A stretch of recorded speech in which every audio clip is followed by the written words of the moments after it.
কাটছো? একটা ধাঁধা প্রশ্ন করবো, অসাধারণ ধাঁধা। যদি বলতে পারো তোমাকে একটা ভালো পুরস্কার দেওয়া হবে। হ্যাঁ, কোন প্রাণী জলে কিন্তু পুড়ে না? কোন প্রাণী জলে কিন্তু পুড়ে না? জলে পুড়ে না? হুম,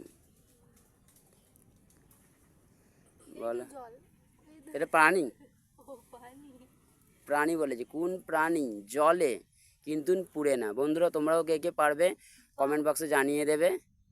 পাক তো পোষ। আর যদি বলতে পারো তো তাহলে একটা জিনিস পেয়ে যাবে। কোন প্রাণী জলে কিন্তু জাপান। পুড়ে না? জাপান। না, পোষে নাকি এটা? জাপানি জলে। না, জাপান তো পানি নয়। কোন পাখি। প্রাণী? পাখি। কোন প্রাণী বলো তুমি, আমি কি বলবো? পাখি? পাখি কি জলে?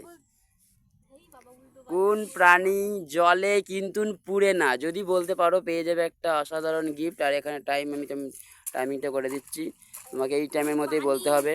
পানি বলতেছে মুসলিমদের ভাষা পানি। কোন প্রাণী জলে কিন্তু পুড়ে না? টাইমিং দেখিয়ে দিচ্ছি, এখন 10টা 50। তো তোমাকে তার মধ্যেই কমপ্লিট করতে হবে। আমি তোমাকে বেশি টাইম দেবো না, আর 30 মিনিট টাইম দেবো, 30 সেকেন্ড। বন্ধুরা, তোমরা তার মধ্যে কে কে পারবে জানিয়ে দেওয়ার চেষ্টা করো, তাহলে তোমাদেরকেও পরে গিফট দেওয়া হবে, চাপ নেই। কোন প্রাণী জলে কিন্তু পুড়ে না?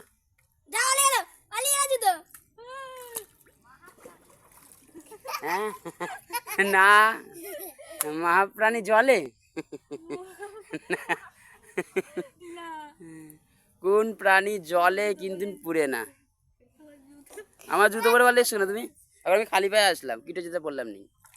বলো, কোন প্রাণী জলে কিন্তু পুড়ে না? বলতে পারবে? তুমি বল। জলের পোকা। জলের পোকা জলে? আমি কিন্তু উলু দিচ্ছি, ঠিক আছে? এটা আমার একটা গানও আছে, এই কোন প্রাণী জলে, আমি জানি। এ পাখি, এ পোকা, এ হলুদ হলুদ জলে গো। জোনাকি পোকা। হয়েছে বন্ধুরা, অনেক বলার পর বুঝতে পেরেছে। জুনি পোকার পদে আলো, ঠাকুমা একটা গল্প বলো। জুনি পোকা বলতে পারলো না, আমি বলে দিলাম। ওটা ও পেলো নি পুরস্কার।